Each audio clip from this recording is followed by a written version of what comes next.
विपक्षी पार्टियां पटना में एकजुट हुईं विपक्षी एकता को लेकर नीतीश कुमार के बुलावे पर, और ठीक 9 दिन बाद महाराष्ट्र में शरद पवार की पार्टी टूट गई और अजित पवार उप मुख्यमंत्री का शपथ ले चुके हैं अब। और हमारे साथ मौजूद हैं पटना में अपने आवास पर सैयद शाहनवाज हुसैन जी, जो कि पूर्व केंद्रीय मंत्री हैं और भाजपा के बड़े नेता हैं। शाहनवाज जी, आप लोगों ने फिर से सेंधमारी कर दी, विपक्षी एकता यहाँ पर हो रही थी, शरद पवार जी भी आए थे और उनकी पार्टी के विधायकों को ले उड़े आप। देखिए, जो नौरोज़ है यानी 9वां दिन जो है वो बड़ा महत्वपूर्ण होता है। जो यहाँ लोग इकट्ठे हुए थे 15, अब उसमें से बच गए 14.1 या 2, यानी 80% लोग तो 15वें दल से। उन्होंने पटना के लिट्टी चोखा का इफेक्ट हो गया है। पटना के व्यंजन का इफेक्ट देखिए कितना जल्दी होता है। बड़ी बड़ी बात हो रही थी। आज नरेंद्र मोदी जी के साथ देश के विकास के लिए और उनके स्ट्रेचर के साथ हर कोई जुड़ना चाह रहा है, क्योंकि देश का जो मान बढ़ा है।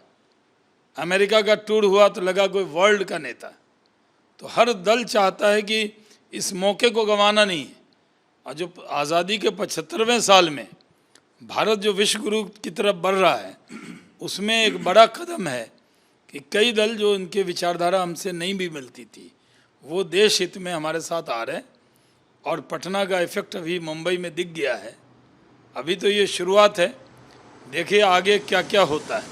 नहीं तो सबसे बड़ा सवाल ये है शाहनवाज जी कि आपकी पार्टी जो है वहाँ पर सबसे बड़ा दल है महाराष्ट्र में, लेकिन आपके मुख्यमंत्री नहीं बने। देवेंद्र फडणवीस अभी भी उप मुख्यमंत्री के पद पर काबिज हैं, जबकि वो मुख्यमंत्री रह चुके हैं 5 साल।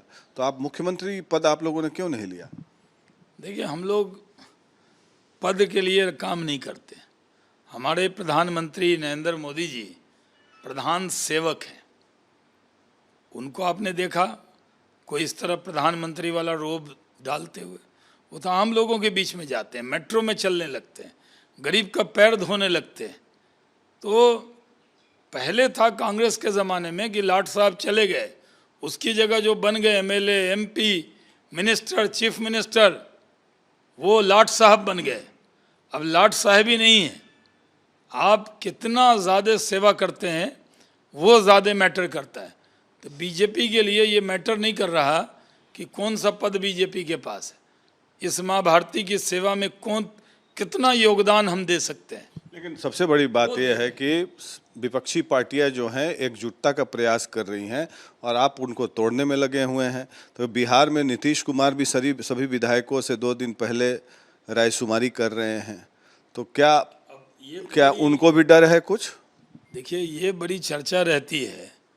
नीतीश जी जब राजगीर जाते हैं या तबीयत नासाज होती है तो कोई बड़ी घटना होती है बिहार में, या जब वो विधायकों से, सांसदों से मिलते हैं तब भी कुछ न कुछ होता है बिहार में। अब मुझे तो कोई जानकारी नहीं है कि वो क्यों मिल रहे हैं, और उनके एमएलए हैं, उनको मिलना ही चाहिए। बहुत देर से मिल रहे हैं और ज़्यादा इंटरेक्शन रखना चाहिए। हर सत्र में तो लोग मिलते ही हैं। प्रधानमंत्री जी हमारे नेता हैं, सबसे मिलते हैं, वो मिले हैं। लेकिन जो बड़ी बड़ी बातें हो रही थी विपक्षी एकता की, ये तो शुरुआत है। कहाँ आए थे विपक्षी नेता सारे? बहन जी मायावती जी नहीं आई थी। चंद्रबाबू नायडू जो विपक्षी एकता होती थी उसके चैंपियन माने जाते थे। पिछली बार जब सरकार, वो शायद आपके साथ आने वाले, चंद्रबाबू नायडू नहीं आए, सुखबीर बादल नहीं आए, एचडी देवगौड़ा नहीं आए, वाईएसआर नहीं आए, उनका बेटा केटीआर भी नहीं आया। तो ये, और अरविंद केजरीवाल प्रेस कॉन्फ्रेंस को बॉयकॉट करके अरविंद केजरीवाल बीच में ही चले गए और मुंबई पहुंचते पहुंचते एनसीपी का हाल अलग हो गया। तो आप ये समझिए कि जो 15 की बैठक है, मुझे नहीं मालूम कि अगली बैठक कब है, ज़रूर डेट बढ़ेगा इसका, क्योंकि पहले तो राहुल गांधी की सुविधा के लिए ये मीटिंग हुई थी, क्योंकि खाता न बही जो राहुल जी कहें वही सही।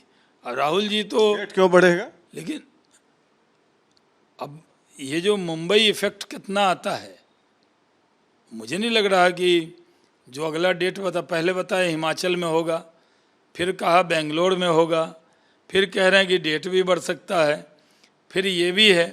मतलब आपके पार्टी के डर से सब अपने कुनबा संभालने में अपने अपने राज्य में बैठ जाएंगे। देखिए कि नीतीश कुमार जी बहुत सीनियर लीडर है, अटल जी की सरकार में मंत्री रहे, हम भी साथ में उनके मंत्री रहे।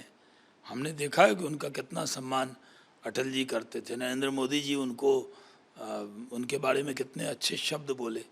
अब वो रिसीव करने राहुल गांधी को चले जाएं, जो कांग्रेस के अध्यक्ष भी नहीं हैं, विपक्ष के नेता भी नहीं हैं, और इतने बड़े स्ट्रेचर का नेता, कहते हैं कि टॉलेस्ट फिगर थे बिहार के, और राहुल गांधी के इशारे पे काम करें, उनके हिसाब से डेट चेंज करें। वो विदेश चले जाएं तो ये डेट बदल दें, फिर उनको भी रिसीव करें। तो एक अलग बीजेपी के साथ थे तो कितनी इज्जत मिलती थी। एक वीडियो भी वायरल हुआ जिसमें राहुल गांधी उनको कहते हुए सुने गए कि मंत्री कब बना रहे हैं कांग्रेस पार्टी से, तो वो बोले कि क्या बनाना है। अब वो तो वीडियो देखा हम लोगों ने। बताइए, इतने सीनियर लीडर को, राहुल गांधी जो अभी 52 साल के, 53 के हो गए होंगे, 1-1.5 साल हमसे छोटे हैं, तो वो डायरेक्ट करेंगे। हम लोग तो नीतीश कुमार जी के साथ अटल जी की सरकार में भी मंत्री थे, यहाँ भी उनके साथ काम किया, तब भी इस तरह से हम लोग तो बहुत इज्जत दे के बात करते थे। राहुल गांधी जी पब्लिकली डायरेक्शन दे रहे हैं, ये कहाँ का रिवाज है भाई।